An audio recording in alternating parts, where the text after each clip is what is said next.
जगतसिंहपुर जिला तिर्तोल तहसिल अधीन गरमा पंचायत रसबिरुआ ग्राम शासनर सनातन धर्मी बाबा रवींद्र सावल जगह उपर ग्रामवासी उद्देश्य एक जगन्नाथ मंदिर निर्माण करने विवाद घेर में छंदी हो पड़ी। जगन्नाथ मंदिर पर आशा बांधि ग्रामर अनेक पुरुखा धर्मपरायण व्यक्ति किंतु यहाँ प्रतिवाद करने को जाई बाबा सीमा को लगी बसवास कर महिला ममता सावल कहती ए जगह पैतृक संपत्ति किंतु सरकारी दस्तावेज तथा जमी पट्टारे आसुछि बाबा रवींद्र सावल ना एने तिर्तोल तहसिलदार निकट में न्याय द्वारस्थ होती बाबा एसहित बाबा को उपयुक्त न्याय दाबी वर्ल्ड ह्यूमन राइट्स जिला सभापति पहुंची तिर्तोल तहसिल कार्यालय में 1972 मसीह आज पर्यंत सरकारी दफ्तर को दौड़ी दौड़ी नयंत हो पड़ा बाबा रवींद्र को आज पर्यंत न्याय मिल पारि नहीं। दीर्घ 50 वर्ष धरी समूह स्वार्थ तथा धर्मानुष्ठान जगन्नाथ मंदिर निर्माण पर लड़ाई जारी रखिथिबा बाबा रवींद्र आईन परामर्शदाता और ग्रामवासी कौन कहते शुणु। मो ना हूँ रवींद्र कुमार सामल जेहेतु आज की प्राय माने 55 वर्ष है मोर जे सानापा जी सी केस कर माने कौन ना जेहेतु जिते आम बापाकर 3 भाई थे जड़े सब सभा बड़ भाई साधु पलि गले किंतु ये जो 2 भाई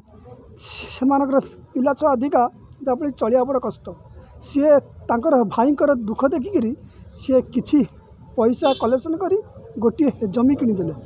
कि जमी आउ ढीओ जहाँ जगू से ढीओ जो सानापा जानला जे आंकर गोटे मात्र पुओ अच्छी जदि ये आंकन करदे ताले मुझे भविष्य रहा बड़ कष्ट से गाँ लोक मतरे ये कंटा कले ना केस कले मुझे माने माने 5 वर्ष थी माने आज मत 60 वर्ष हवा जाऊँगी किंतु ये पर्यंत केस समाधान है ना गोटी गोटी भाई सब माने मरीगले किंतु सानापा चलीगले किंतु तांकर झील सी आसिक से कौच ये जगह मो बापार किंतु तांकर ना ना कि पट्टा ना कि पाउती किसी ना किंतु जेहेतु मु चाहूँगी आमे 2 भाई समस्त साधु जाइचु से आमे चाहूँ से जगह जड़े जेहेतु बाबा दान कर जगार आमे किसी कौन जगन्नाथ मंदिर करने मुझे सुकांत नायक ओडिशा हाईकोर्ट जड़े आईनजीवी आज आम रवींद्र कुमार सामल जड़े बाबाजी जहाँकर डिमार्केशन केस 11/2024 तहसिल तिर्तोल पेंडिंग थिला तो आज आम आसीलु क्लारिफिकेशन मागिबा जेहेतु डेट थिला तो से तहसिलदार कौन कले ना गोटे डेट आमको देइछंती अपॉर्चुनिटी देइछंती से किसी डॉक्यूमेंट सरप्रेस होगी ऑर्डर करा जाइछि बोले हमर हृदहृद है जोटा को आम गोटे समय नहींचु क्लारिफाई करूँ क्लारिफाई कर सारा परवर्ती तारीख में आम कौन हम कौन नहीं फर्दर प्रोसीडिंग हिसाब से जन आम ना रेकर्ड ऑफ राइट अच्छी पाउती भी अच्छी पोजेसन भी आम पोजेसन भी अच्छु किंतु आम पाख पड़िशा लोक मैंने सीमा निर्धारण कर दूना जोटा कि बाबाजी चाहूँगी जे मुझे गोटे जेहतु मोर पिला परिवार कहीं नहांती मुझे गोटे जगन्नाथ मंदिर करी जोटा समस्त माने गोटे आध्यात्मिक परिवेश सृष्टि करी जो पाख पड़िशा मैंने कर दूना। मु सुमंत स्वाई उच्च न्यायालय आईनजीवी मो सहित अच्छा मोर सीनियर सार घनश्याम मधुल सार आमर एसोसिएट सुकांत सार अच्छा आमर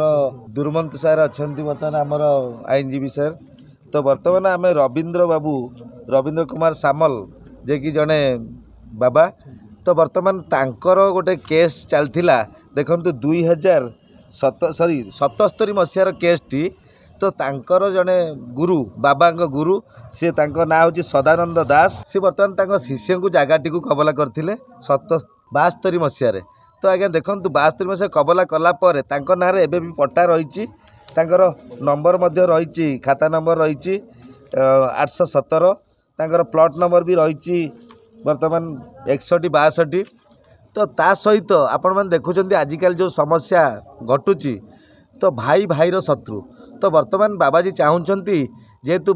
गुरुंकर जगहटी दान कर बाबाजी चाहूँगी से जगह उपर गोटे जगन्नाथ मंदिर करने टोटाल तिर्तोलवासी टोटाल तिर्तोल जिला टोटाल ओडिशा केमती आसी जगन्नाथ को ये दर्शन करेंगे तो जगन्नाथंकर कौन दर्शन मिले अनेक व्यक्तिंकर भल सुफल घटो गोटे जगह जो अप्लाई कर डिमार्केशन हम तो आज हियरिंग थिला हमको आगुरी भी थोड़े हियरिंग करा हितला एबे से टाइम पुनी आज आसते मत हियरिंग कला को जड़ा पड़ा जे सेटा गोटे विवादीय जगहटा तेना आमर जहाँ ल अच्छी जे आम विवादीय जगह को डिमार्केशन करूँ नहीं से हिसाब से आम कही तथापि आज पर ल जहाँ भी हम मैडम 77 मसीह जो केसटा कहते सेटा भर डिस्प्यूट से जानी पाना ठीक फॉलो अप करना तेणु से आज आमको आसिक जनाऊँ आम देखला से केस सब पेंडिंग। जगतसिंहपुर रमेश महांती रिपोर्ट कामयाब टीवी।